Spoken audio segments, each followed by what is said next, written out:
দুপুর 1টা নাগাদ বিজেপির দলীয় পতাকা বাধাকে কেন্দ্র করে ব্যাপক উত্তেজনা বলরামপুরের হরিপালডি রসুলডি গ্রাম এলাকায়। কয়েকশত গ্রামবাসীদের আক্রমণে আহত বিজেপির একাধিক নেতাকর্মী।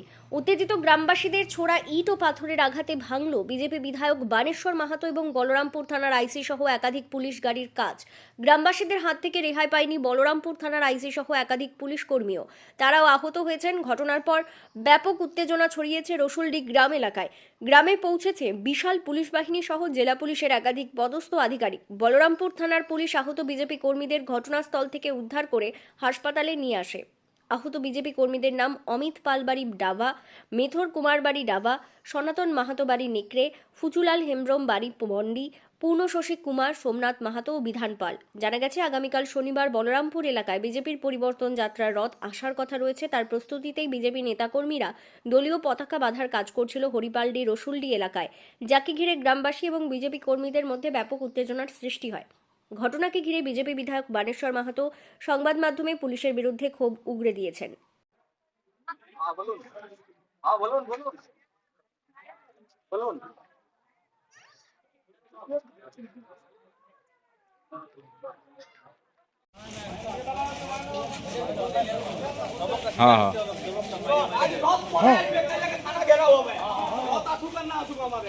ঠিক আছে, এক সেকেন্ড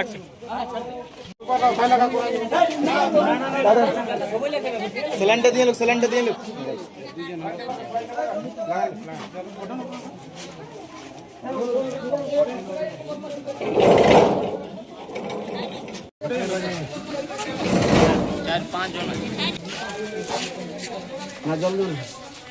দেখুন আমার গাড়ির উপর আমাকে আজকে জানে মারার আক্রমণ করেছিল। রসলডির আইসি পুলিশ থাকাকালীন আমার উপর আক্রমণ করেছে। পুলিশ কোন রকম ব্যবস্থা নিতে পারে নাই। আজকে আমার নিজের পার্সোনাল সিকিউরিটি না থাকলে রসলডি আমার জীবন যেত। তো এইটাই হচ্ছে পশ্চিমবঙ্গের দালাল পুলিশ, চটিচাটা পুলিশ। আপনাদেরকে বলে দিচ্ছি, এর ব্যবস্থা ভারতীয় জনতা পার্টিকে যদি কমজোর ভাবে যে টিএমসির গুন্ডা বাহিনীকে আমি বলে দিচ্ছি, একজনকেও ছাড়া হবে না। আজকে আমি একজন বিধায়ক হিসাবে বলছি, আমি লড়াই করে এসেছি, মারপিট করে আমি এইখানে বিধায়ক হয়েছে। আমি হচ্ছে ছাড়িয়ে কথা। কতজন আহত আছে এখন পর্যন্ত? এখন আমার অনেক আহত আছে, আর বহুজনকে আমার মারিয়েছে। আমার গাড়ি গায়ে দেখুন দেখুন দেখুন আমার গাড়ির অবস্থা কি করেছে, মারে একদম বড় বড় ইট দিয়ে মারিছে আমার গাড়ি গায়ে। দেখুন দেখুন আমাদের কিচ্ছু ঝামেলা নাই। আমরা আমাদের আজ গত কালকে আমাদের রথযাত্রা আছে, পরিবর্তন যাত্রা। আমরা ঝান্ডা লাগাচ্ছিলাম রসলডি হরিপালডি মসজিদ থেকে। 500-600 দুষ্কৃতী গুন্ডা বাহিনী। আমার মনে হয় এদের ঘরে ঘরে সার্চ করা উচিত আছে। এইগুলা কেউ আমরা রসলডির লোক নয়, সব রোহিঙ্গা এবং বাংলাদেশিকে এখানে আশ্রয় দিয়েছে যত দুষ্কৃতী থেকে। পুলিশকে আমি বলবো ওদেরকে ইমিডিয়েট ঘরে সার্চ করা হোক, আর যতজন ছিল তাদেরকে যদি অ্যারেস্ট করা না হয়, থানার সামনে আমি বসছি, আপনারা চলুন, থানার গেটে আমি বসছি, চলুন। ভাবছি ওনাদেরকে এখন কোথাও আমরা বাইরে কোনো হসপিটালে নিয়ে যাব। আপনারা কি চাইছেন? আমরা চাইছি পুলিশ প্রশাসন এইখানে নিরপেক্ষভাবে কাজ করুক, আর পুলিশ প্রশাসন যদি দলদাস হিসাবে টিএমসি চটিচাটা হিসাবে কাজ করে, পুলিশ প্রশাসনকেও আমরা বলে দিচ্ছি আমরা থানা ঘেরাও করব, থানা থেকে আমরা কাউকে বার হতে দিব না, আমরা বলে দিলাম। আমরা যে বলরামপুরে বসবাস করি এবং আমরা বলরামপুরের আর কি আজকে যেটা দেখলাম, আমার মনে হইল যে আমরা বর্তমানে বাংলাদেশে বসবাস করছি। আমাদের কার্যকর্তারা শুধুমাত্র এখানে ভারতীয় জনতা পার্টির পতাকা লাগাতে ছিল, যেহেতু আমাদের আগামী কালকে আমাদের রথযাত্রার প্রোগ্রাম আছে। সেটাকে কেন্দ্র করে প্রথমে আমাদের কার্যকর্তাকে সেই ঝান্ডাগুলা খোলা করাই এবং মোবাইল ভাঙচুর করে, এবং ভাঙচুর করার পর আমি এবং এমএলএ সাহেব বা আমাদের জেলা নেতৃত্ব সেখানে পৌঁছাই।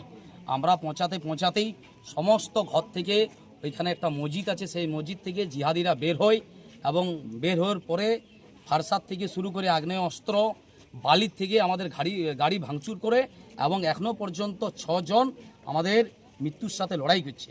আমি শুধুমাত্র বলরামপুরের সমস্ত হিন্দুকে, সনাতনীকে হাত জোড় করে বলতে চাই, আজকে আমরা যেটা দেখছি, আগামী দিন আপনাদের কিন্তু যারা পরের প্রজন্ম আছে, আমাদের ছেলে, আমাদের লাতি, তারা কিন্তু বলরামপুরে বসবাস করতে পারবে না।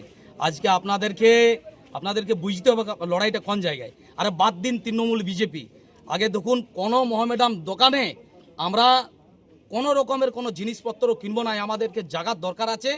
আর আমি কিষণ এই মিডিয়ার মাধ্যমে আপনাদেরকে বলতে চাই, আজকে যেটা হইল এর খেসারতি অতি অবশ্যই তাদেরকে দিতে হবে এবং তাদের কত দম সেটাও আমরা দিই। কি চাইছেন আপনারা? আমরা বলরামপুরের আইসিকে বলতে চাই 24 ঘন্টার মধ্যে আপনি যদি উপযুক্ত শাস্তি না দেন, গ্রেফতার যদি না করেন, এই বলরামপুরকে অচল করার ক্ষমতা আমরা রাখি আর অচল করে দিব। বলরামপুরের আমাদের দম কি রকম আছে সেটা আপনি দেখতে পাবেন, আপনি থাকেন বা আমরা থাকি, এটা আমাদের চ্যালেঞ্জ আইসি সাহেব এবং প্রশাসনকে বলছি। 24 ঘন্টা কতজনকে মারা হয়েছে আপনার? 6 জন এখনো পর্যন্ত মৃত্যুর সাথে লড়াই করছে, আর কজনকে মারিয়েছে তার কোনো হিসাব নাই। বলরামপুরের প্রশাসনকে বলছি, বললাম তো 24 ঘন্টা, আর কি লেভেলে লড়াই করতে হয় আপনারা দেখবেন। আপনার নাম? বিরিঞ্চি কুমার।